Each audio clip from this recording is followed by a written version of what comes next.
અભય થઈને નિષ્પક્ષતાથી નિરપેક્ષ રીતે વાસ્તવિકતાનો અરીસો રૂપી સચોટ માહિતી લાવતો સત્યની સાથે અભય ટાઈમ્સ।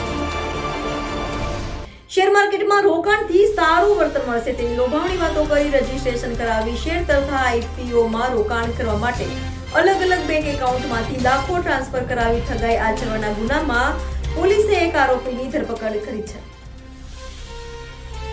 સુરત સાયબર ક્રાઇમની ટીમે બાતમીના આધારે શેર માર્કેટમાં રોકાણ કરવાથી સારું એવું વળતર મળશે તેવી લોભામણી વાતો કરી લિંક મોકલી તેમાં રજીસ્ટ્રેશન કરાવી શેર તથા આઈપીઓમાં રોકાણ કરવા માટે અલગ અલગ બેંક એકાઉન્ટમાં 35,31,000 ટ્રાન્સફર કરાવી લઈ નફો કે ભરેલા રૂપિયા પરત ન આપી ઠગાઈ આચરનાર ટોળકીના એક આરોપી એવા પ્રદ્યુમ રામકૃપાલ કેવલા પ્રસાદ પાંડેને ગોડોદરા ખાતેથી ઝડપી પાડ્યો હતો।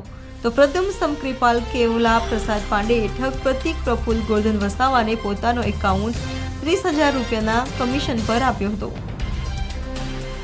પોલીસ કમિશનર શ્રી સુરત શહેર દ્વારા સાયબર ક્રાઇમ સેલને સુરત શહેરના નાગરિકોને સેફટી માટે સાયબર ક્રાઇમના ગુનાઓ અટકાવવા તથા જે ગુનાઓ નોંધાયા હોય તેમાં જે આરોપીઓ હોય તેમને ઝડપથી પકડી પાડવા સૂચના આપવામાં આવેલ। તે અંતર્ગત સાયબર ક્રાઇમ પોલીસ સ્ટેશનમાં અગાઉ નોંધાયેલ 47 નંબરનો ગુનો જેની અંદર ફરિયાદી સાથે કુલ 14,12,000 રૂપિયાનું ઇન્વેસ્ટમેન્ટ ફ્રોડ થયેલું હતું, જેમાં અગાઉ 2 આરોપીઓ રાજ ઉર્ફે પિન્ટુ, જયરામ દાસ વૈષ્ણવ તથા કમલેશ નાનાલાલ જાટ વગેરેને પકડીને તેઓની વિરુદ્ધ જરૂરી કાર્યવાહી કરવામાં આવી હતી। તે જ ગુનામાં આ લોકો સાથે વોન્ટેડ એવો વિમલભાઈ વલ્લભભાઈ શેલિયાની ધરપકડ સદર વોન્ટેડ આરોપીની ધરપકડ ગઈકાલે કરવામાં આવેલ છે।